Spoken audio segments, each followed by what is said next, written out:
الحمد لله رب العالمين، والصلاة والسلام على أشرف الأنبياء وسيد المرسلين سيدنا ومولانا محمد وعلى آله وأصحابه أجمعين۔ برادران اسلام، واجب الاحترام بزرگوں، دوستوں، عزیز نوجوانوں، الحمدللہ کہ سلسلہ دروس میں سیرت پاک، سیرت حبیب کبریا سیدنا محمد مصطفیٰ صلی اللہ علیہ وسلم پر بیان کرنے کا اللہ نے ہمیں موقع بخشا۔ حضور صلی اللہ علیہ وسلم کی ولادت طیبہ سے لے کر اختصار کے ساتھ اور اپنی کم علمی کے ساتھ ہم نے جو واقعات پڑھے ہیں، ہم اس مقام پہ پہنچے تھے کہ حضور سرکار دو جہاں صلی اللہ علیہ وسلم ہجرت فرمانے کے بعد مکہ مکرمہ سے مدینہ منورہ آپ کا قیام اول مسجد قباء اور قیام ثانی جو ہے وہ مدینہ منورہ ابی ایوب انصاری کے گھر میں ہوا، اور حضور صلی اللہ علیہ وسلم مدینہ منورہ میں استقرار فرمایا، اور سب سے پہلا کام تعمیر مسجد نبوی، اور اس کے بعد حضور نے کچھ احکام دیا۔ ان احکام میں ایک حکم تو یہ تھا کہ قریش کو کسی شکل میں پناہ نہیں دی جائے، اور نمبر 2 یہ حکم تھا کہ اب اگر کوئی معاہدے ہوں گے باہر کے قبائل سے تو وہ صرف حضور صلی اللہ علیہ وسلم ہی فرمائیں گے اور کسی کو حق نہیں۔ اور حضور صلی اللہ علیہ وسلم نے سب سے پہلا مدرسہ جو قرآن پاک کا مدرسہ تھا، اسے آپ تعلیم قرآن بھی کہہ لیں، تحفیظ قرآن بھی کہہ لیں، اسی مسجد نبوی میں آپ نے جاری فرمایا کہ جو اصحاب رسول اس مسجد میں رہتے تھے تو وہ حضور صلی اللہ علیہ وسلم سے اللہ کا قرآن سن کے یاد کیا کرتے تھے، تو مسجد و مدرسے کی ابتدا۔ اور اس کے ساتھ ساتھ یہ بھی آپ ذہن میں رکھ لیں کہ جتنی زندگی میرے مدنی سرکار نے مکہ میں گزاری تو آپ کے مخالف مشرکین کافر تھے، مشرک تھے، وثنی تھے، بت پرست تھے، لیکن جب حضور صلی اللہ علیہ وسلم مدینہ منورہ تشریف لے گئے تو کافر تو خیر پہلے ہی مخالف ہوتا ہے چاہے وہ کہیں، کیونکہ حضور صلی اللہ علیہ وسلم کے یہ فرمان ہے کہ الکفر ملت واحد، کفر پوری دنیا میں مشرق میں ہو، مغرب میں ہو، شمال میں ہو، جنوب میں ہو، وہ ایک ملت۔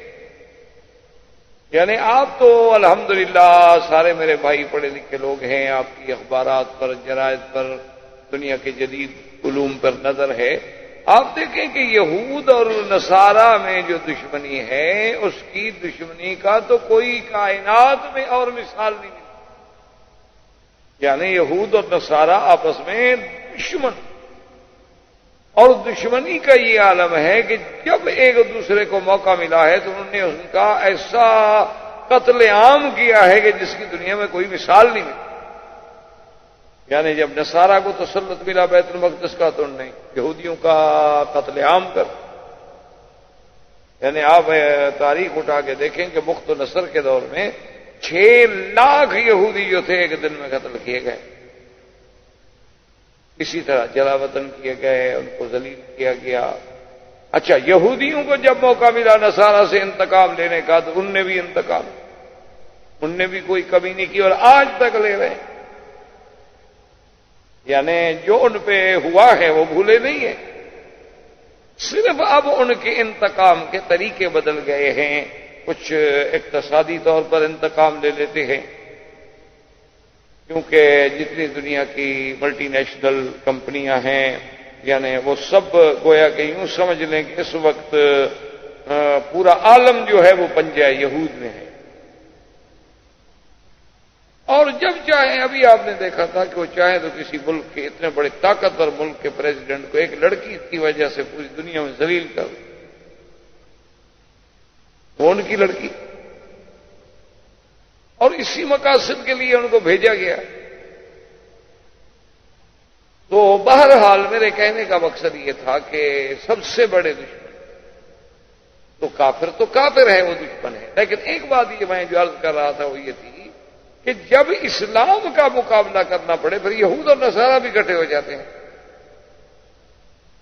یعنی ابھی آپ نے کچھ عرصہ قبل پوپ جو ہے عیسائیت کا سب سے بڑا ان کا جو بابا ہے نے کہا کہ اچھا وہ یہودیوں نے جو ہم سے کیا ہم نے معاف کیا،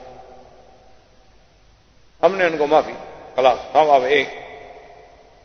تو جہاں جہاں اسلام کا مقابلہ کرنا پڑے، مقابلے پر اسلام ہو تو پھر کفر ایک.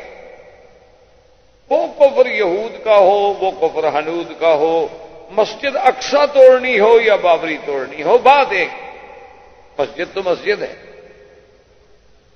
کہیں بھی بیٹھ کے کفر فیصلہ ایک کرتا ہے اسلام کا، جو آپس میں چاہے کتنے دشمن لیکن تمہارے لیے سب ایک.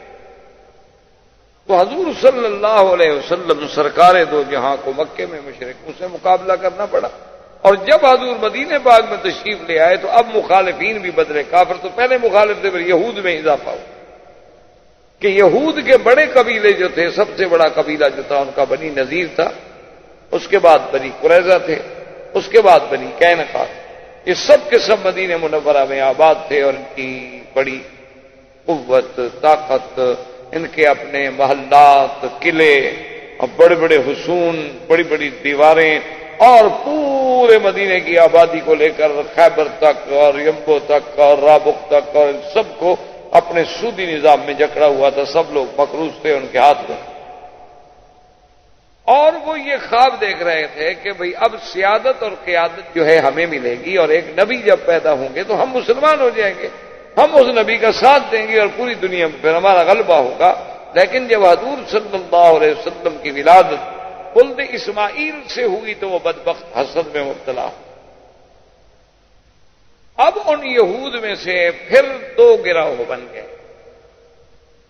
ایک تو وہ تھے جو کھلے دشمن کافر، اور کچھ یہود میں ایسے لوگ تھے کہ جنہوں نے یہ سوچا کہ ہم کیوں نہ مسلمان بن جائیں اور مسلمانوں کے ساتھ مل جائیں اور مسلمانوں سے فائدہ اٹھائیں، اور پھر جب موقع ملے گا تو پھر یہودی تو ہیں ہی ہیں نا، یہ تو اصل تو ہمارا وہی یہود ہے، لیکن ظاہر میں ہم اسلام قبول کر لیتے ہیں، مسلمانوں کے ساتھ مل جاتے ہیں. یہ منافق، اس کو شریعت کی اصطلاح میں، قرآن کی اصطلاح میں کہا جاتا ہے منافق، کہ ظاہر کچھ کرتا ہو اور باطن میں کچھ رکھتا ہو. اسی کا نام نفاق ہے.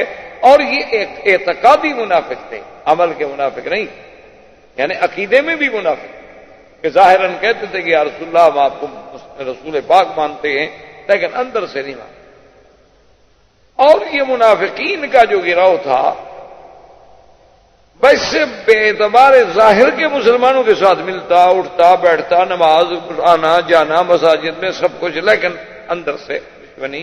تو اب حضور کے سامنے محاذ بن گئے، یعنی ایک مشرکین کا، ایک یہود کا، اور ایک ان منافقین کا جو ظاہر میں دوست بنے ہوئے ہیں، اندر سے سب سے بڑے دشمن. اور اسی اسنا میں یہ بنی نذیر بنی قریظہ جو ہے مدینے میں بیٹھی اس انتظار میں تھے حقیقتاً کہ حضور آئیں گے، اب اسلام لائیں گے. اسی ضمن میں سیدنا سلمان الفارسی رضی اللہ تعالی عنہ، جو حضور کے بہت بڑے جلیل القدر صحابی ہیں اور جن کا بہت بڑا مقام ہے، بہت بڑا مقام ہے، کہ جن کو حضور نے یہ فرما دیا ہو کہ سلمان منا من اہل البیت، کہ بھی سلمان تو ہمارے گھر کا آدمی اہل بیت میں سے ہے. تو یہ حضرت سلمان الفارسی جو تھے رضی اللہ تعالیٰ عنہ، یہ بھی بیچارے فارس سے اسی لیے مدینے پہنچے تھے کہ انہوں نے اپنی زندگی میں ان کو اللہ نے خیال دے دیا، انہوں نے دنیا چھوڑ دی اور دین کی طرف راغب ہو گئے. اور یہ جا کر مختلف راہبوں کے پاس، مختلف ان کے احبار کے پاس، رہبان کے پاس، نصارہ کے بڑے بڑے علماء کے پاس، ان کے کلیساؤں میں جا کے رہے، ان کی خدمت کی. اچھا، خدا کی قدرت ہے، اللہ کی طرف سے ہر چیز کا ایک وقت مقرر ہوتا ہے کہ بہت بڑا عیسائی عالم تھا مسیح، کی عادت تھا، ان کے پاس رہے آپ اور کافی عرصہ ان کی خدمت کی، ان سے بڑا دین سیکھا، بڑا اللہ کی باتیں سیکھی. لیکن اس کی موت کا جب وقت آ گیا اس نے کہا کہ سلمان اب میری موت کا وقت آ گیا ہے، اور اس وقت خطہ عرب میں صرف ایک آدمی ہے فلاں جس کے بارے میں تمہیں کہہ سکتا ہوں کہ وہ صحیح معنوں میں دین عیسیٰ پہ ہے، تم میرے مرنے کے بعد پھر وہیں چلے جاؤ. تو حضرت سلمان اس کے پاس. اچھا خدا کی شان ہے، کچھ دنوں کے بعد وہ بھی بوڑھا آدمی تھا، اس کی بھی موت قریب آ گئی. تو جب وہ مرنے لگا تو حضرت سلمان نے پوچھا کہ جناب مجھے تو پھر کوئی نصیحت فرمائے نا کہ اب میں کہاں جاؤں، آپ کے بعد میں کہاں جاؤں. تو انہوں نے کہا کہ سلمان اصل بات یہ ہے کہ میرے علم اب حالات اتنے بگڑ چکے ہیں کہ تقریباً اب خطہ عرب میں مجھے کوئی آدمی صحیح معنوں میں احبار میں سے رہبان میں سے کوئی آدمی دین عیسیٰ پہ سچا نظر نہیں آتا. اب اگر کوئی ہے تو بس وہ لوگ ہیں جو سرکاری درباری قسم کے پیر مولوی ہیں، کوئی اللہ والا بندہ نہیں رہا. اب اگر تم نجات چاہتے ہو، نہ چاہتے ہو کہ میری آخرت بن جائے، آخرت سنور جائے، تو تم کسی نہ کسی طرح مدینہ منورہ جا کے انتظار کرو، ایک نبی آئیں گے جن کا نام محمد مصطفیٰ ہو صلی اللہ علیہ وسلم، بس ان پر ایمان لے آؤ. اور اس نے بتلایا کہ آپ کا نام محمد ہوگا صلی اللہ علیہ وسلم، اور آپ کی ولادت جو ہے وہ مکے میں ہوگی، اور آپ کی ہجرت جو ہے وہ یثرب میں ہوگی، اور آپ جو ہے ہدیہ کوئی پیش کرے گا تو قبول فرما لیں گے لیکن صدقے کی چیز نہیں کھائیں گے. اور ما بین کتفی خاتم النبوت، آپ کے دو کندھوں کے درمیان میں بائیں پسلی کے نیچے ایک چھوٹی سی علامت ہوگی خاتم، وہ ہے نبوت. اور اس نے ایسا حلیہ مبارک بیان کیا حضرت سلمان کے سامنے. اس نے کہا کہ آپ کا قد مبارک اتنا طویل نہیں ہوگا کہ لمبا نظر آئے، اور آپ کا قد مبارک اتنا چھوٹا بھی نہیں ہوگا کہ کوئی کہے کہ بھئی یہ تو چھوٹا قد ہے، بلکہ آپ کا قد اعتدال پہ درمیانہ ہوگا لیکن طول کی طرف مائل ہوگا، معلوم ہوگا کہ یعنی گویا کہ اچھا اونچا. اور اس نے کہا کہ میں یاد رکھو حضور کی صفت میں یہ بھی صفت ہوگی کہ اگر دو آدمیوں میں کھڑا کریں تو آپ اونچے نظر آئیں گے، اور 1,00,000 آدمی میں کھڑا کریں پھر بھی آپ اونچے نظر آئیں گے. اور جب چلیں گے تو معلوم یہ ہوگا کہ اوپر سے اتر رہے، اور زمین پر پاؤں جو ہے آپ پوری قوت سے رکھیں گے، یہ نہیں کہ ایسے ہلکا ہلکا پاؤں رکھیں، پوری قوت سے جما کے رکھیں گے. اور حضور کا چہرہ جو ہے تدویرم ما، آپ کا چہرہ مبارک گول ہوگا لیکن ایسا گول نہیں کہ پرکار سے جیسے آپ گلائی کھینچ لیں، بلکہ ایسی گلائی جو تھوڑی سی کتابی ہونے والی ہو، جو عین جمال ہوتا ہے. یعنی چہرہ لمبوترا ہو تب بھی تو خوبصورت نہیں، اور چہرہ اتنا گول ہو کہ اس میں بالکل 100% گلائی ہو جائے جیسے سورج کا حالہ ہے، تو وہ بھی حسن جمال کے خلاف ہے. یعنی تدویر اما، ایسا گول کہ ہلکا سا کتابی ہونے کی طرف مائل. اور حضور کا رنگ مبارک جو ہے ابیض النین، ابیض اللون مشرب بالحمرۃ، حضور کا رنگ مبارک سفید لیکن ایسا جس میں سرخی جھلکتی. اور حضور صلی اللہ علیہ وسلم جو ہے اشکل العینین، اور اسی طرح اکحل العینین، کہ آپ کی آنکھیں مبارک جو ہیں بڑی وسیع اللہ غزالی آنکھیں، جسے آپ کہتے ہیں نا غزال کی آنکھیں. اور اسی طرح حضور صلی اللہ علیہ وسلم کا آنکھیں مبارک جو ہے اکحل العین. اکحل العینین کا کیا معنی ہے کہ جب کوئی آدمی دیکھے تو محسوس ہو کہ حضور ابھی سرما پہن کے آ رہے ہیں، سرما آلود آنکھیں، حالانکہ آپ نے سرما نہیں پہنا ہوا ہوتا، قدرتی تھی. ویسے حضور صلی اللہ علیہ وسلم کی سنت مبارک تھی کہ ساری زندگی آپ سفر میں سرما، کنگھی اور مسواک یہ ہمیشہ ساتھ ہوتا تھا. اب تو خیر ماشاءاللہ ڈاکٹر ہو گئے ہیں، آپ کے ہاں تو سرما پہننا منع ہے. ہم تو ملا لوگ ہیں نا پرانے، کیا کھائیں؟ جس نبی کے نام پہ روٹی کھاتے ہیں ہم نے تو اسی کا گیت گانا ہے. ہم تو بہرحال نہ نئی تہذیب کو مان سکتے ہیں نہ نئی ڈاکٹری کو مان سکتے. کہتے ہیں جی سرما بالکل اس میں سیسا ہوتا ہے، آدمی اندھا ہو جاتا ہے. پہلے جو 100 سال سے پہن رہے ہیں وہ سارے اندھے ہو گئے تھے. صرف یہ جب سے ڈراپس نکلے ہیں لوگ ماشاءاللہ اب کوئی اندھا نہیں ہوتا، سب ٹھیک. اس وقت سے سب کی روشنیاں بحال ہیں اللہ کی راہ. بس اصل بات کیا ہے کہ کفر اتنا ظالم ہے کہ وہ نبی کی ہر سنت چھڑانا چاہتا ہے. وہی اس نے تمہیں پڑھا کے دماغوں میں بٹھا دی. ورنہ آپ حیران ہوں گے، آج بھی اگر آپ کو ممیری ایک دوائی ہوتی ہے، ممیرہ مذکر ہے اور ممیری مونس ہے. یہاں ممیرہ تو ملتا ہے لیکن ممیری مونس جو ہے وہ نہیں ملتی، پھوٹی ہوتی ہے. وہ آپ کو مل جائے، آپ 8 دن اس کو پہنے، اگر آپ کی نظر 4 نمبر کی ہے نا کو ہفتے میں اگر آپ 0 پہ نہ آ جائیں، جو مجھے ہے سزا دیں، آپ آرام میں بیٹھے. 4 نمبر کی اینک والے لوگوں نے پہنا اور 0 بالکل اس کو کہا بس یہ اتار کے پھینک دی. مشکل یہ ہے کہ نہیں ملتی، اب بنانے والے نہیں ہیں، کون محنت کرے، کون رگڑے، کہاں سے وہ کھرل لے آئیں. اب کھرل ایسے ملتے ہیں جس میں پتھر بھی ساتھ مل جاتے ہیں، تو آدمی نے اندھا ہونا ہے. ورنہ حضور نے جب فرما دیا کہ ما انزل اللہ داء الا انزل به شفاء، اللہ نے کوئی ایسی بیماری نہیں اتاری جس کا دوا نہ بھیجا. ہم اس دوا تک نہیں پہنچے تو ہماری جہالت ہے. ہمارا علم اتنی ترقی نہیں کر سکا، ہم ابھی وہاں نہیں پہنچے. ورنہ اس چیز کا دوا موجود ہے. تو بہرحال حضور صلی اللہ علیہ وسلم کی آنکھیں مبارک دور سے ایسی نظر آتی تھیں کہ جیسے سرما آلو. اور حضور صلی اللہ علیہ وسلم کے اعضاء جو تھے یہ قوی، یعنی کہ عورتوں کی طرح زنانہ ہاتھ قوی.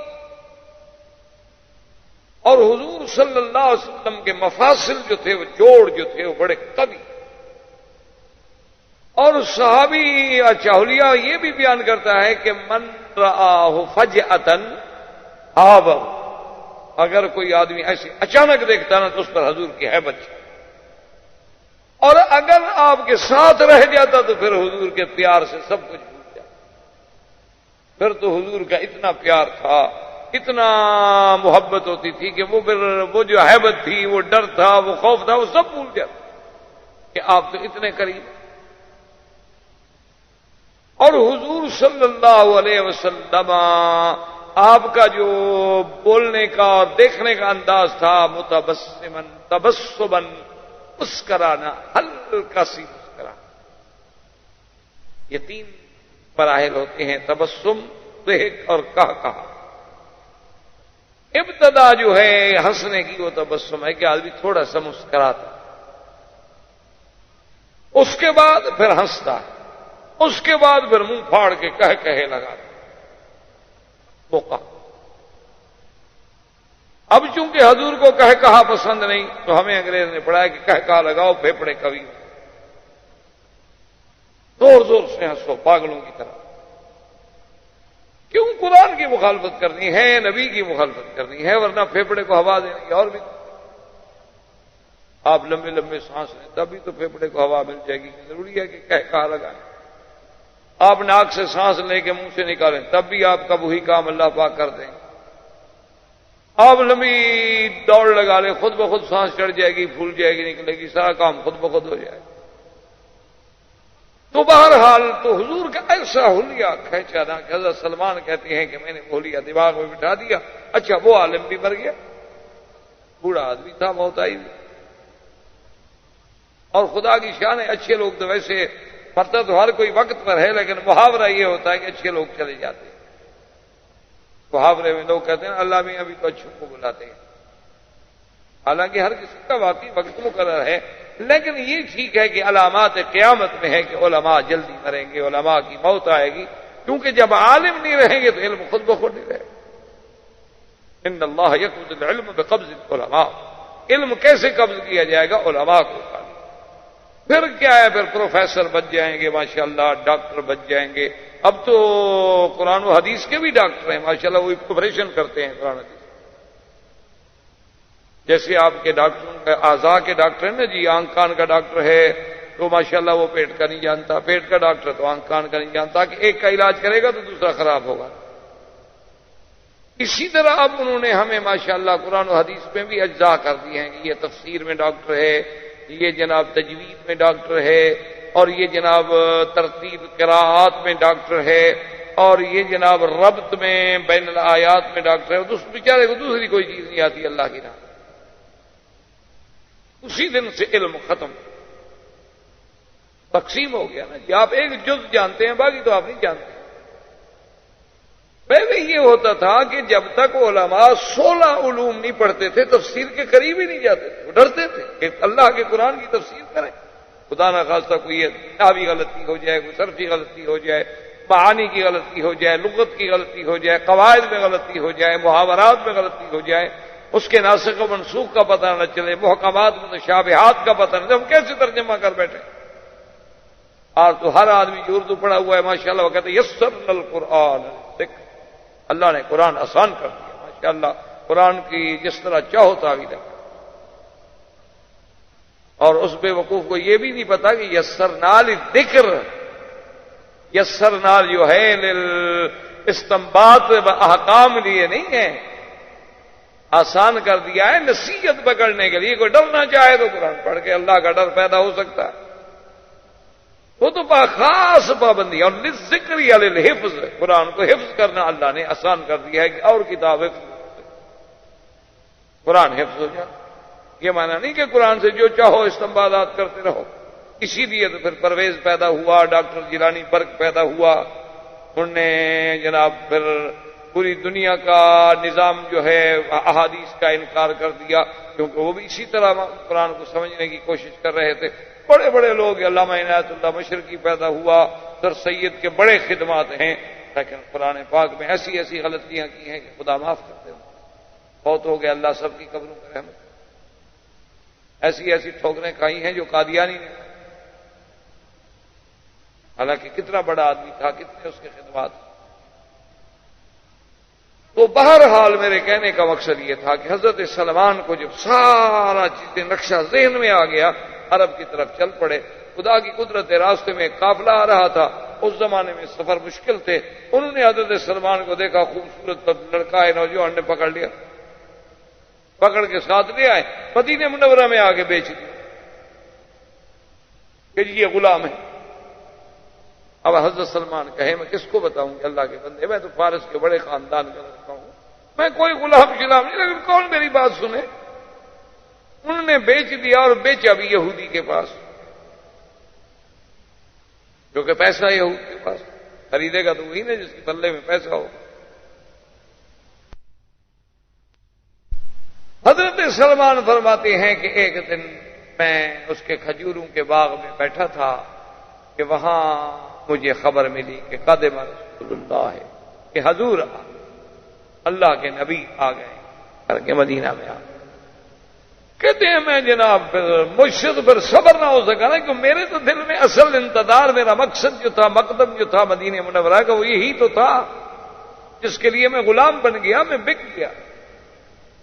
کہتے ہیں کہ میں نے کھجوریں کچھ لیں اور جلدی جلدی حضور کی خدمت میں پہنچا، اور آنے کے بعد حضور صلی اللہ علیہ وآلہ آلہ وسلم کی خدمت میں نے کھجوریں پیش کی۔ کھجوریں پیش کیا میں نے کی تو حضور نے فرمایا کیا ہے؟ میں نے کہا حضور یہ صدقے کی کھجوریں ہیں، خیرات کی، صدقہ ہے۔ حضور پاک نے وہ لے لی اور صحابہ کو دے دی، کبھی جو غریب صحابہ ہیں کھا لیں صدقے کی کھجوریں، لیکن حضور نے کوئی دانہ نہیں۔ میں نے کہا کہ بھائی ہاں، اب دیکھیں نام بھی مل گیا، مکہ سے مولد بھی مل گیا، مدینہ کی ہجرت بھی مل گئی، اور وہ جو انہوں نے مجھے شکل مبارک سمجھائی تھی وہ بھی بالکل عین سامنے تصویر ہے، اور یہ صدقہ نہ کھانے والی علامت بھی مل گئی۔ دوسرے دن پھر میں حاضر ہوا، میں نے کچھ کھجوریں پیش کی، حضور نے فرمایا ما ھذا سلمان یہ کیا ہے؟ میں نے کہا حضور کی ہدیہ ہے، فقبلہ، حضور نے قبول فرما لی، اپنے سامنے رکھی، آپ نے بھی تناول فرمائی، صحابہ نے بھی تناول فرمائی۔ میں نے کہا الحمدللہ، یہ علامت جو تھی نا، نشانی میرے لیے، یہ بھی پوری ہو گئی۔ اب میں نے کہا کہ وہ علامت جو ہے کہ حضور کے دو کندھوں کے درمیان میں مہر نبوت ہے، اب مہر نبوت میں کیسے دیکھوں؟ میں کیسے کہہ سکتا ہوں حضور پاک سے کہ جی قمیص اتارے میں نے مہر دیکھنی ہے؟ اتنا بے ادبی تو کوئی بھی نہیں کر سکتا۔ اور پھر حضور تو مدینہ منورہ میں نبی بھی تھے، بادشاہ بھی تھے، سردار بھی تھے، دین و دنیا کے تاجدار بھی تھے۔ اب مدینے میں تو آپ کا ایک پورا تسلط تھا۔ تو کہتے ہیں کہ ایک دن بقیع الغرقد کے کنارے حضور بیٹھے تھے، آپ نے نیچے بھی چادر مبارک تھی، اس کو کہتے ہیں حلہ، عربی میں کہتے ہیں ایک ہی طرز کا کپڑا ہونا، نیچے بھی اوپر بھی ایک قسم کا، تو اس کو کہا جاتا ہے حلہ۔ تو آپ ردا اور ازار میں تھے کہ نیچے بھی چادر تھی اور اوپر بھی آپ نے یوں چادر لی ہوئی تھی، ہوا چل رہی تھی۔ تو میں طریقے سے ایسے مقام پہ آگے کھڑا ہونے لگا کہ بھی اگر ہوا چلے اور اللہ مہربانی فرما دے اور حضور یوں ہاتھ رکھے بیٹھے، حضور ہاتھ اٹھائیں تو چادر گر بھی تو سکتی ہے نا، تو چادر گرے تو میں جلدی سے علامت دیکھ لوں۔ تو جب میں اس مقام پہ آ کے کھڑا ہوا تو فرمایا سلمان ادھر، میں قریب آ اور حضور نے اپنی چادر مبارک جو تھی خود نیچے اور فرمایا سلمان ابھی تک تمہاری نشانیاں پوری نہیں ہوئی۔ تو میں نے کہا اشہد ان یا رسول اللہ، مجھے کلمہ پڑھا دیں میں مسلم۔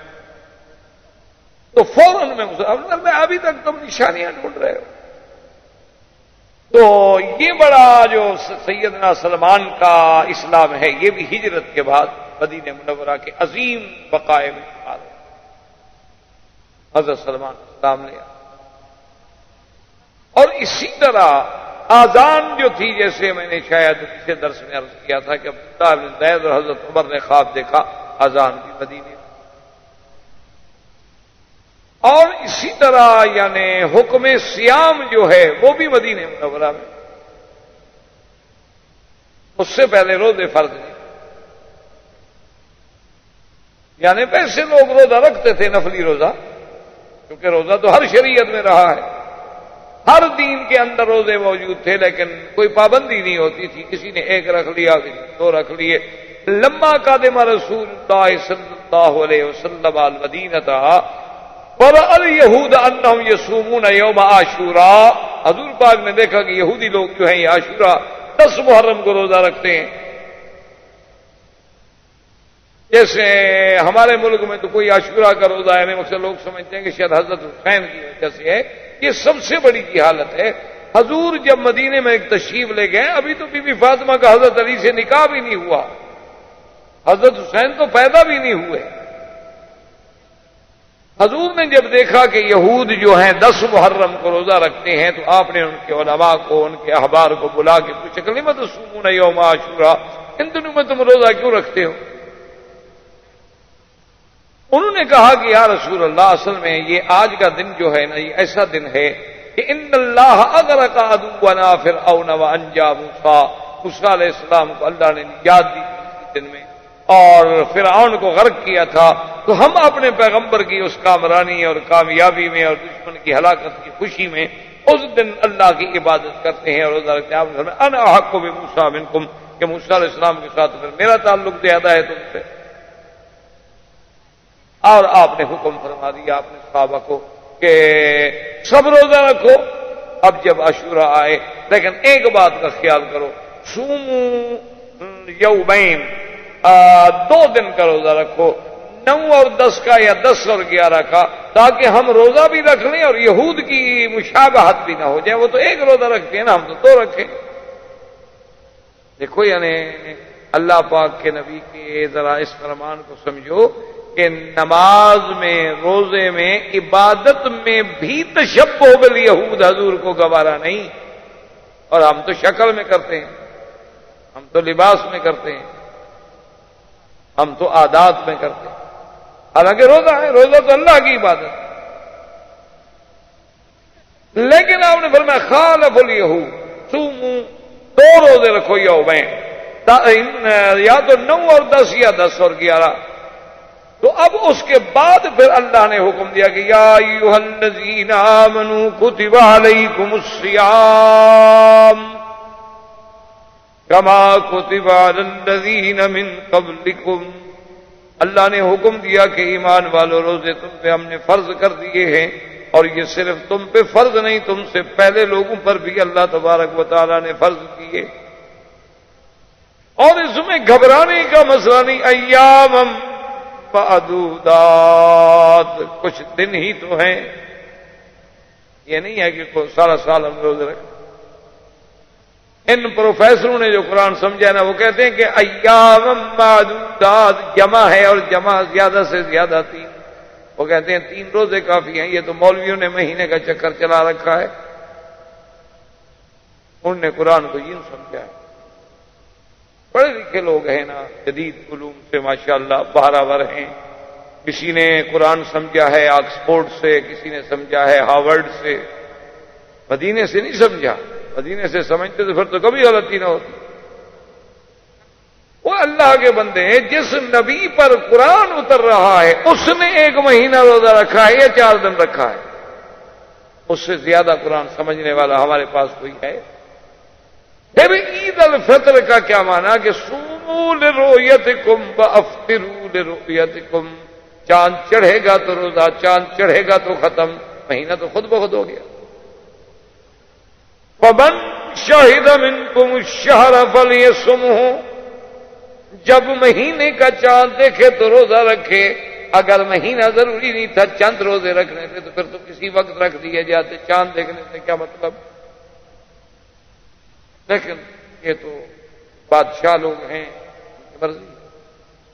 خرد کا نام جنو رکھ دیا اور جنو کا نام خرد، جیسے آپ نے دیکھا ہے نا، ابھی کہتے ہیں دیکھو جی کہ ملا کتنے بے وقوف ہیں، کہتے ہیں پاگل ہیں کہ اب ہمارے پاس اتنے بڑے ذرائع موجود ہیں، ہمارے پاس اتنے بڑے یعنی خلا میں ہمارے سائٹ موجود ہے، ہم تو 1 مہینہ پہلے آپ کو بتا سکتے ہیں کہ چاند کب نکلے گا۔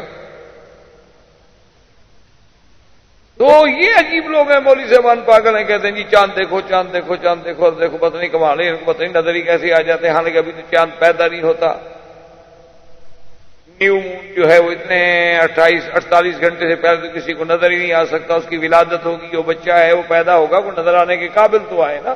اور پھر ہمارے پاس جب اتنے جدید آلات موجود ہیں، ہم تو بالکل منظار سے ڈھونڈ کے آپ کو بتا سکتے ہیں یہ دیکھو جی ہے یا نہیں۔ اور جناب کتابیں لکھ لکھ اتنا برسے ہیں نا علماء پر کہ ایک نوجوان چھوٹا بچہ ہو جو بیچارہ ابھی 5ویں جماعت پڑھتا ہے، اس کے دماغ میں آپ جو مولویوں کی نفرت بھرنی شروع کریں ایم اے تک، وہ بڑا ہو کے کیا کرے گا غریب؟ اس غریب کا کیا گناہ ہے؟ اس کے دماغ میں آپ یہ بٹھاتے جائیں کہ دیکھو جی مولوی کہتا ہے زمین نہیں گھومتی، دیکھو پاگل ہے کیا نہیں؟ وہ بڑے بڑے ہمارے سائنس والے کہتے ہیں زمین گھومتی ہے، اور دیکھو جی یہ مولوی کہتا ہے کہ بھئی چاند دیکھو، آنکھوں سے دیکھو، آنکھوں سے دیکھو، ڈھونڈو، پہاڑوں پہ چڑھو اور جاؤ اور تلاش کرو اور گواہ لاؤ۔ تو کیسا بے وقوف ہے؟ جب مشینیں موجود ہیں تو ڈھونڈنے کی کیا ضرورت ہے، گواہ لانے کی کیا ضرورت ہے؟ خام خواہ کسی کو پہاڑ پہ چڑھاؤ، پاؤں پھسلے مر جائے بیچارہ۔ نے کہا دیکھو پاگل ہیں مولوی کے نہیں۔ اور دیکھو نے کہا کمال ہے، جب انگریز کی کرسمس تو 1 دن میں ہو اور مسلمانوں کی عیدیں 2 ہوں، دیکھا کیسے پاگل لوگ ہیں مسلمان۔ یہ سب ان مولویوں نے ان کو خراب کیا۔ یہ مولوی ہے نا، ان کا دماغ ہی خراب، یہ لوگوں کو پھر پیچھے لے جانا چاہتے ہیں، ہم ان کو آگے لے جانا چاہتے ہیں، ہم ترقی پہ لے جانا چاہتے ہیں، ہم ان کو فلک پہ پہنچانا چاہتے ہیں، اور یہ ہمیں کھینچ کھینچ کے پھر اسی مدینے پاک پہ لے جانا چاہتے ہیں جہاں مدرسہ نہیں تھا، جہاں یونیورسٹی نہیں تھی، کوئی تعلیمی ذرائع نہیں تھے، کوئی مواصلات نہیں تھی، کوئی جدید علوم کے حصول کے وسائل نہیں تھے۔ یہ پھر ہمیں اسی نبی امی کے دروازے پہ کھڑا کرنا چاہتے ہیں، اور خاص ساتھ خود بھی کہتے ہیں مولوی پاگل ہیں، کہتے ہیں ہمارے نبی پڑھے ہوئے بھی نہیں۔ دیکھو کتنے بے وقوف ہیں مولوی۔ حالانکہ اللہ کے بندے، اگر اللہ عقل دیتا نا تو قرآن کہتے فمن شہد منکم الشہر، شہود ہلال اور وجود ہلال میں فرق ہے، یاد رکھو۔ ان بیچاروں کو سمجھ ہی نہیں آتی نا کہ وجود ہلال کیا ہے اور شہود ہلال۔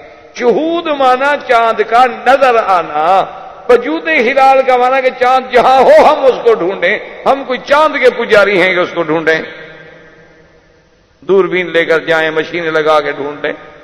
ہمیں تو اللہ نے ایک علامت بتا دی کہ نظر آ جائے روزہ رکھ لو، نہ نظر آ جائے 30 دن پورے کر لو، کیونکہ تم کوئی چاند سورج کے پجاری تو نہیں ہو، یہ تو میں نے تمہارے لیے ایک اندازہ رکھا ہے، شہود ہلال ہے، وجود ہلال کے تو تم ضروری نہیں ہے، اس لیے ہم مشین سے فیصلہ کرائیں کہ وجود ہے کہ نہیں، نہ ہو دفعہ ہو، نہیں نظر آیا ہم اس کے کو پابند ہیں۔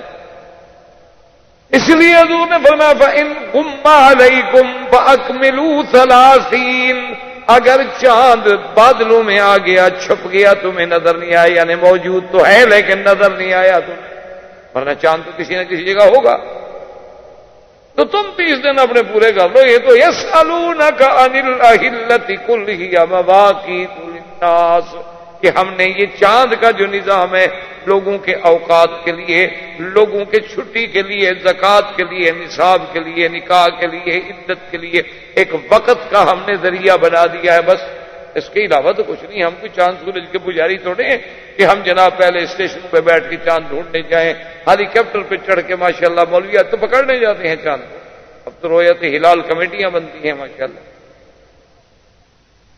اور جناب یہ ہے کہ یہ ان کی عید مختلف ہو جاتی ہے، بھی چاند نظر آ گیا ٹھیک ہے، نہیں نظر آ گیا ٹھیک ہے، تمہیں خدا 10 خوشیاں نصیب کرے، ہمیں کروڑوں نصیب کرے، تمہیں کیا تکلیف ہے؟ تو اللہ نے بتا دیا کہ میرے کسی دین کے پابند، تمہارے لیے آسانی ہے، نظر آئے عید کر لو، نہیں نظر آئے نا صحیح دوسرے دن کر لینا، وعلیکم السلام۔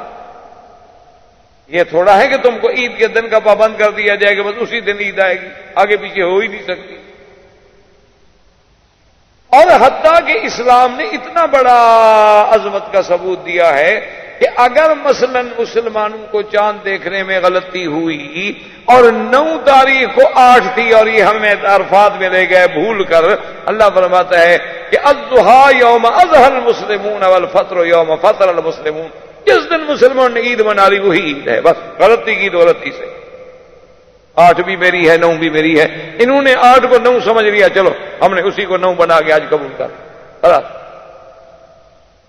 تو جب دین میں اتنی وسعت ہو، سعہ ہو، لیکن سمجھ نہ ہو تو اب اس کا کیا علاج ہے؟ اس کا تو علاج کسی کے پاس نہیں ہوتا۔ تو رمضان کے روزے کا فرض جو ہے وہ بھی ہجرت کے بعد۔ اب اس کے بعد ایک واقعہ پیش آیا کہ حضور پاک نے ایک سریہ بھیجا۔ سریہ کہتی ہیں کہ فوج بھیجی جائے لیکن حضور سرکار دو جہاں خود نہ تشریف، اگر خود تشریف لے جائیں تو وہ غزوہ۔ 3 سرایہ بھیجے گئے۔ پہلا سریہ جب بھیجا گیا تو وہ بنی مدلج والوں نے، بنی زمرہ والوں نے، قافلہ جا رہا تھا قریش کا، حضور کے فوجی پہنچے تھا کہ قافلے پہ حملہ کریں، انہوں نے کہا کہ نہیں، ہمارے علاقے میں آپ حملہ نہیں کر سکتے،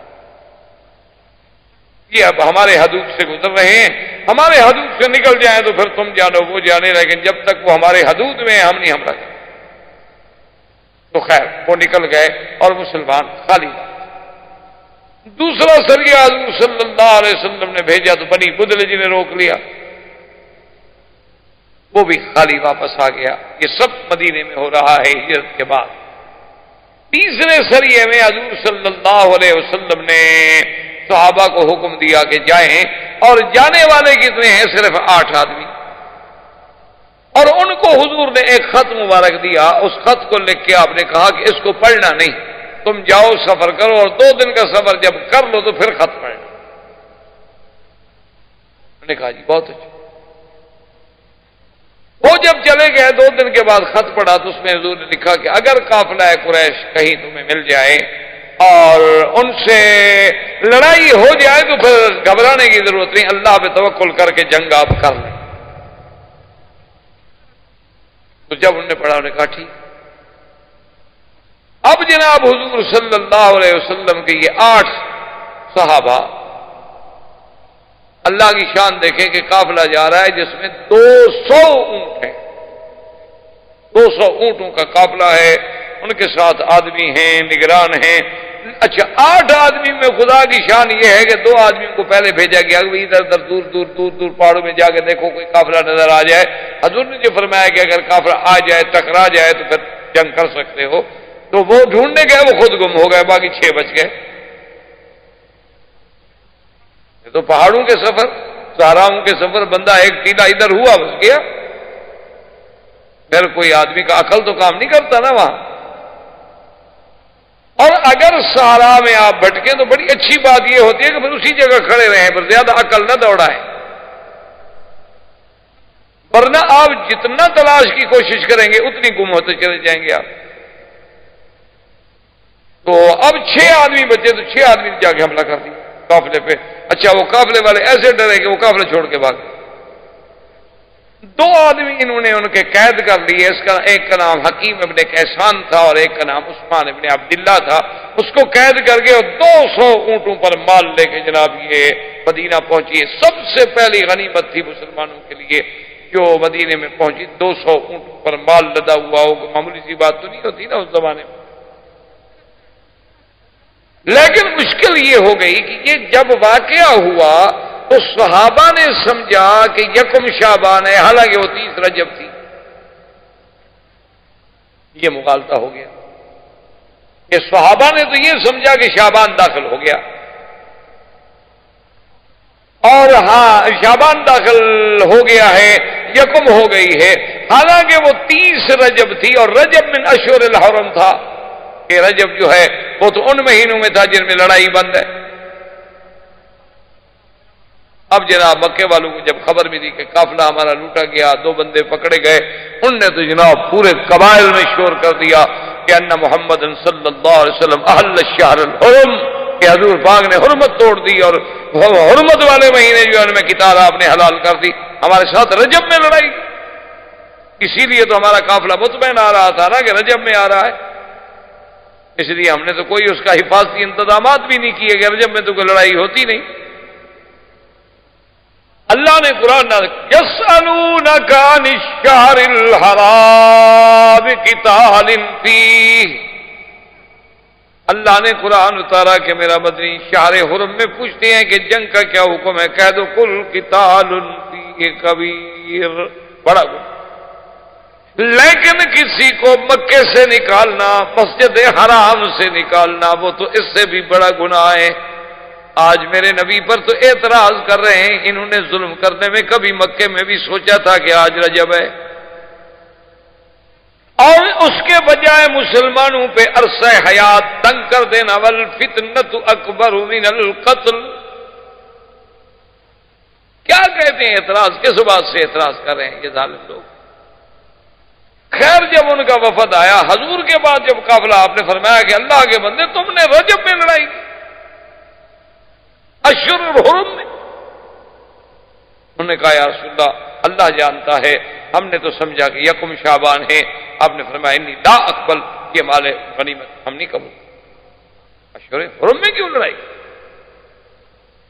اب مکے والوں نے آدمی بھیجا، حضور نے فرمایا دیکھو بات سنو، ہمارے صحابہ نے شعبان سمجھ کر حملہ کیا ہے، لیکن چونکہ غلطی ہو گئی ہے، ہم اللہ کے نبی ہیں، ہم معذرت چاہتے ہیں،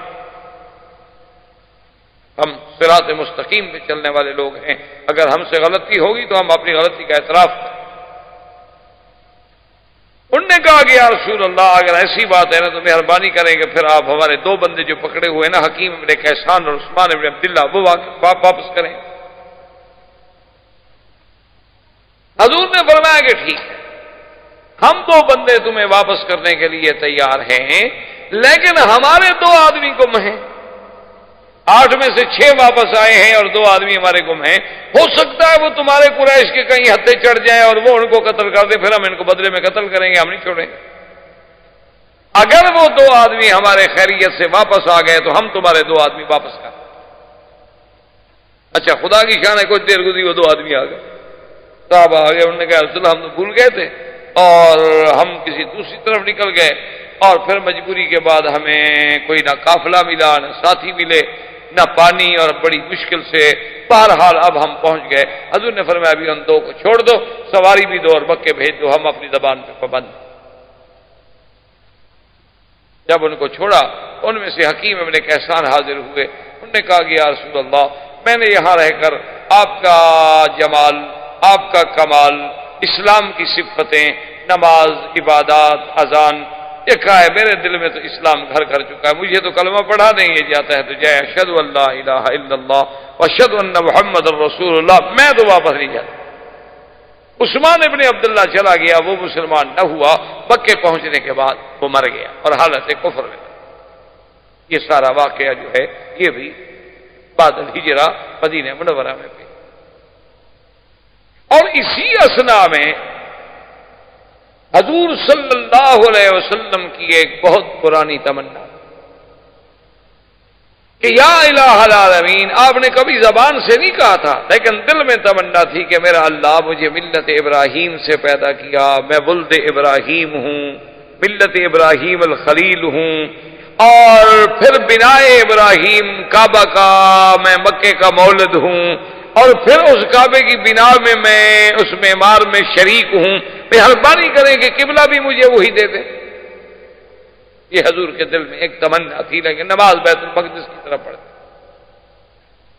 اچھا، بیت المقدس کی طرف نماز پڑھنے میں بھی حضور سرکار دو جہاں جب صلی اللہ علیہ وسلم مکے میں تھے، آپ تب بھی بیت المقدس کی طرف نماز پڑھتے تھے، لیکن آپ یوں کرتے تھے کہ بین الرکنین، حجر اسود اور رکن یمانی کے درمیان میں کھڑے ہو کے نماز پڑھتے کہ یہ کعبہ درمیان میں آ جاتا اور رخ بیت المقدس کی طرف ہو جاتا، یہ کعبہ بھی درمیان میں رہ جاتا. اچھا، اب جب حضور مدینہ شریف چلے گیا تو اب تو کعبہ پشت پہ آ گیا، کیونکہ اب تو کعبے کو آپ سامنے رکھ نہیں سکتے. تو اب حضور صلی اللہ علیہ وسلم کی تمنا جو تھی وہ بڑھ گئی.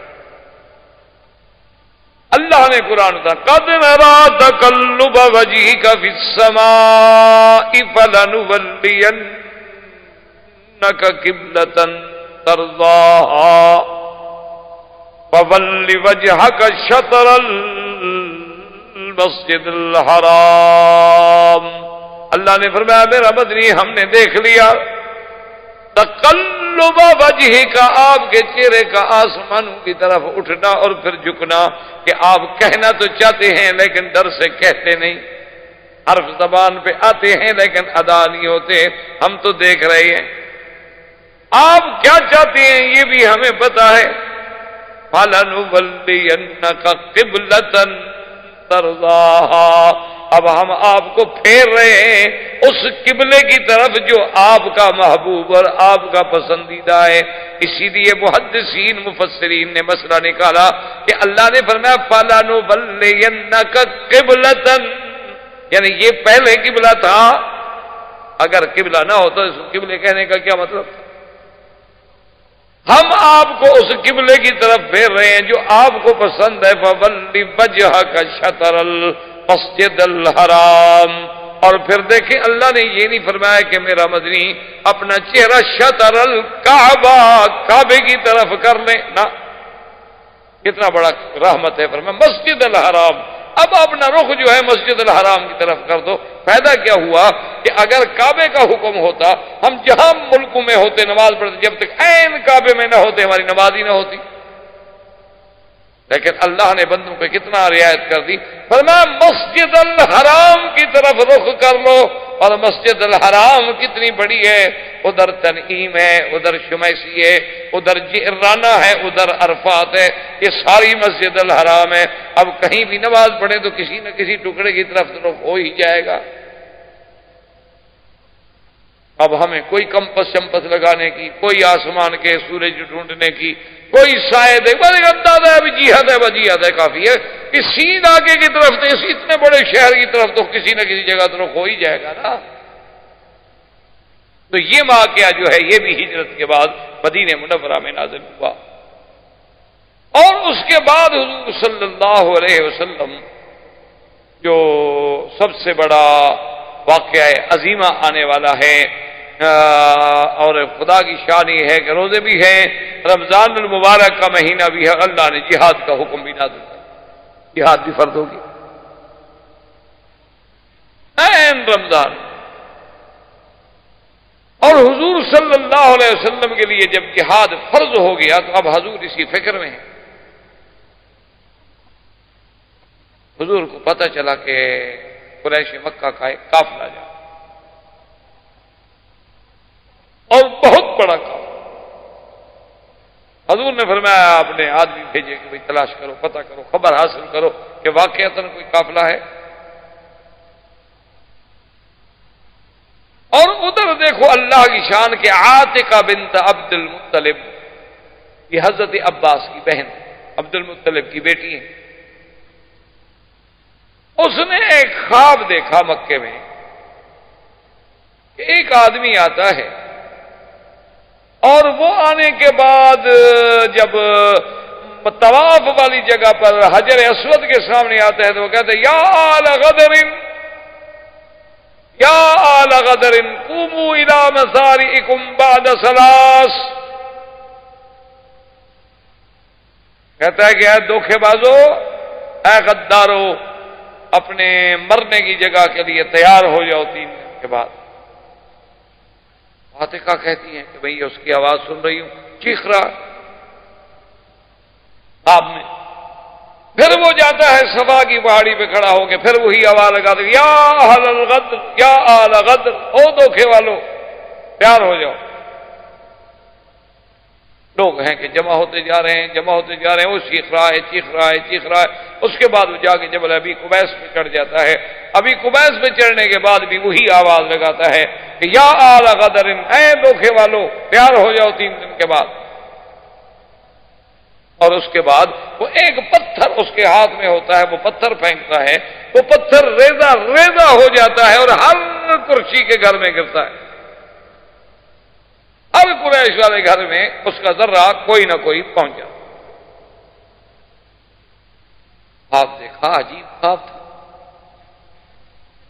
کہتی ہے کہ میں ڈر گئی اور میں نے صبح سوچا کہ اور کسی کو نہیں بتا دی، چلو اپنے بھائی عباس کو بتا دی. عباس کو بتایا. اس نے کہا کہ عاتقہ بات سن کہ خواب بڑا اہم بھی ہے اور خطرناک بھی. لا تخبری احدا، کسی اور کو نہ بتا دے. کہیں ایسا نہ ہو کہ خواب سچا ہو جائے تب بھی مشکل، اور اگر جھوٹا ہو جائے تو ہمارے لیے ایک مشکل بن جائے. لیکن عباس کہتے ہیں کہ میں نے کوشش کی کہ اپنی بہن کو تو روک دیا، لیکن میں نے ولید ابن عتبہ میرا دوست تھا، اس کو میں نے بتا دیا کہ یار میری بہن نے ایسے خواب دیکھا ہے. اچھا، ولید نے جا کے باپ کو بتا دیا عتبہ کو. اب بات کہاں چپتی ہے. اسی لیے سمجھدار آدمی کہتے ہیں نا کہ جب تم کسی کو اپنا راز دو اور اس کے بعد اس سے مطالبہ کرو کہ بھائی کسی سے بات نہ کہنا، تو یہ سب سے بڑی بے وقوفی ہے کہ تم خود تو رکھ نہیں سکے، اس سے کیسے مطالبہ کر رہے ہو. انہوں نے کہا کہ یہ سب سے بڑا احمقوں کی علامت ہے کہ جو اپنا راز کسی کو بتلانے کے بعد اس سے مطالبہ کرے کہ تم کسی کو نہ بتانا. وہ بے وقوف تم نے خود بتا دیا ہے تو وہ کیسے رکھے گا. اب عتبہ کو پتہ چل گیا. حضرت عباس کہتے ہیں اس وقت خیر مسلمان نہیں تھے نا، تو کہتی ہیں کہ عجیب بات ہوئی کہ میں طواف کر رہا تھا کہ میں نے دیکھا کہ ابھی جہل اور بڑے بڑے صنادید، بڑے بڑے روسا قریش سارے دار الندوہ میں بیٹھے ہوئے ہیں، اور ابھی جہل نے آدمی دوڑایا. اس نے کہا کہ جب تم طواف سے فارغ ہو جاؤ فاتی لینا فجلس معنا، تم ہمارے پاس آؤ، بڑی اہم بات ہے، ہم مشورہ کریں. حضرت عباس فرماتے ہیں میں نے طواف ختم کیا، طواف ختم کرنے کے بعد میں وہاں گیا، دیکھا تو بڑے بڑے کاٹ اکٹھے ہیں اور سب میرے اسی بہن کے خواب پر بحث ہو رہی ہے. اور ابو جہل نے مجھے کہا کہ یا عباس، عجیب بات ہے یار، تم میں تو بڑے بڑے نبی پیدا ہو رہے ہیں. پہلے بھی تمہارے خاندان عبد المطلب میں ایک نبی پیدا ہوا، اب ایک عورت بھی نبی ابن پیدا ہو گئی. پہلے تم کہتے تھے محمد مصطفیٰ پر ایمان لے آؤ، اب جناب وہ تو اب مدینہ چلے گئے، لیکن اب تمہارے خاندان میں ایک عورت بھی نبی سنائے بن گئی. عباس کہتے ہیں کیا مطلب، کون نبی بن گئی، کیا ہو گیا. تمہیں پتہ نہیں تمہاری بہن عاتقہ نے کیا کہا ہے کہ 3 دن کے بعد مرنے کے لیے تیار ہو جاؤ، اور مرنے کے لیے تیار ہو جاؤ، اور یا آل الغدر، اور ہم غدر والے ہیں، ہم دھوکے والے ہیں. کیا ہے، کیسی خبریں دے رہی ہے، کیسے خواب بتا رہی ہے. میں نے کہا مجھے تو پتہ نہیں. کہتے ہیں ہمیں بالکل پھر گیا. میں نے کہا مجھے تو پتہ نہیں، میری بہن نے خواب دیکھا ہے نہیں دیکھا ہے کوئی. کہا کمال کی بات ہے، تمہاری بہن کا خواب ہے اور ہمارے پاس پہنچ گیا ہے اور تمہارے پاس نہیں پہنچے. میں نے کہا ہوگا، پر مجھے نہیں پتا. ابو جہل بڑا کایا آدمی تھا، دشمنان اسلام ویسے ظاہری معاملات میں تو بڑے دانا ہوتے. تو اس نے کہا کہ دیکھو عباس، مجھے پتا ہے کہ تمہیں علم ہے اور تم چھپا رہے. لیکن یاد رکھو 3 دن کے اندر اندر اگر کوئی واقعہ پیش نہ آیا تو میں پھر تمہارا پورے عرب میں جلوس نکالوں گا کہ اکذب البیت فی العرب، یہ سب سے جھوٹا گھر ہے نعوذ باللہ عرب کے اندر، کیسی ایسی خبریں ہمیں دیتے ہیں، اور میں پھر اشتہار بن کے پورے عرب قبائل میں ڈھونڈوں گا اور تلاش کروں گا اور پھروں گا اور نعوذ باللہ تم لوگوں کو رسوا کر دوں گا۔ میں نے کہا ابو جہل جو کچھ تم نے مرضی ہے کرنا ہے کرتے رہنا، مجھے نہیں پتا کہ آتکا نے خواب دیکھا ہے کہ نہیں۔ ابو جہل نے کہا کہ دیکھو جی عجیب عجیب بات ہے، عجیب عجیب خواب دکھائے جا رہے ہیں۔ ادھر حضور صلی اللہ علیہ وسلم کو آپ کے سواروں نے یا نثاروں نے اطلاع دی کہ یا رسول اللہ ایک قافلہ آ رہا ہے شام سے اور ابو سفیان کی قیادت میں ہے اور 1000 اونٹ پر وہ قافلہ مشتمل ہے۔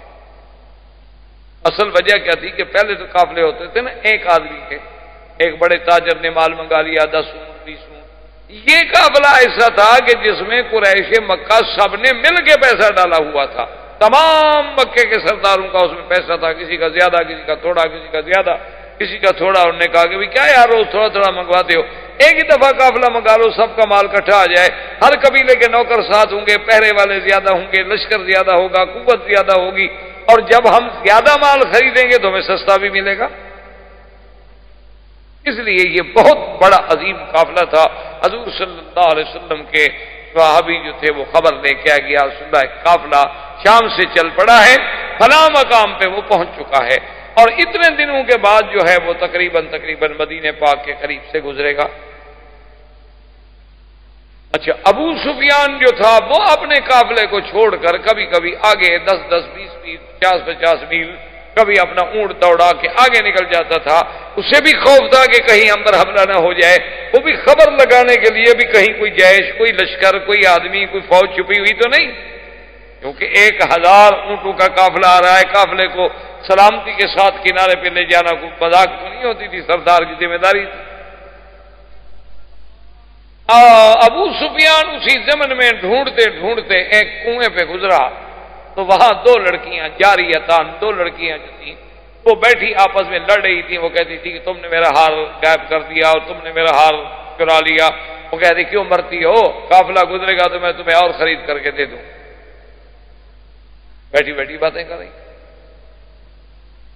ابو سفیان نے وہاں جا کے اپنی سواری روکی، ان سے پانی مانگا، پانی پیا اور ان سے کہا کہ تم لوگ کیسے بچیاں قافلے کی بات کر رہے ہو، کس قافلے کی بات کر رہی ہو تم کہ قافلہ گزرے گا اور پھر ہم خریدیں گے اور کیا؟ نے کہا ہے ہماری بچی آپس میں بہنیں ہم سہیلیاں ہیں اور اس کا کوئی ہار مجھ سے گم ہو گیا تھی چیخ رہی تھی، تو میں نے کہا کہ جب یہاں سے قافلہ گزرے گا تو ہم ہار خرید لیں گے آپ کو دے دیں گے۔ میں نے کہا تمہیں کیا پتا کہ قافلہ گزرے گا؟ اس نے کہا یہاں 2 آدمی بیٹھے تھے اونٹوں پر آپس میں بات کر رہے تھے، ہماری سن رہے تھے، ہم سے انہوں نے کوئی بات نہیں، وہ کہہ رہے تھے قافلہ کوئی آ رہا ہے۔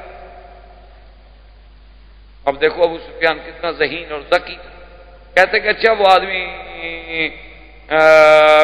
کس چیز پہ سوار تھے؟ اونٹوں پر۔ انہوں نے کہا اونٹ انہوں نے کہاں بٹھائے تھے؟ انہوں نے کہا جی وہ دیکھو وہ سامنے درخت اس کے نیچے اونٹ بیٹھے تھے اور یہ ساتھ والے درخت کے نیچے وہ بیٹھے رہے، آرام کیا، پانی ہم سے لیا، پانی پیا، وہاں کچھ کھایا پیا، اس کے بعد جو تھے وہ چلے گئے۔ ابو سفیان سیدھا اس جگہ آیا، وہاں آ کے فاخذ بأرة من الابائر، اس نے اونٹ کی مینگنی جو تھی نا وہ نیچے پڑی تھی تو وہ اٹھائی، اس کو جو کھولا اس میں اپنا کھجور کی گٹھلیاں ملی، کہنے لگا کہ ہاں رجلان من المدینہ، اور تو کوئی ایسا قبیلہ نہیں جو اپنے اونٹوں کو کھجور کھلاتا ہو یا کھجور کی گٹھلیاں کھلاتا ہو، یہ صرف مدینے والوں کے پاس ہے، کھجوریں ان کے پاس زیادہ ہے، اور کسی کے پاس کھجور اتنی نہیں ہے کہ وہ گٹھلیاں کھلاتا اونٹوں کو۔ اس کا مطلب ہے کہ اللہ کے نبی محمد رسول اللہ کے مسلمان ہمارے تعاقب۔ ابو سفیان جناب گھبرایا، ڈرا کہ بھئی اتنا بڑے قافلے کی ذمہ داری ہے، تو اس نے ان کا ایک شخص تھا جس کا نام تھا دم، اس کو جناب بھیجا کہ تم بھاگو اور مکے والوں کو اطلاع کرو کہ فوراً میری مدد کے لیے لشکر بھیجیں، میرا قافلہ خطرے میں آ گیا۔ زندگی باقی تو بات باقی۔ والسلام علیکم ورحمۃ اللہ وبرکاتہ۔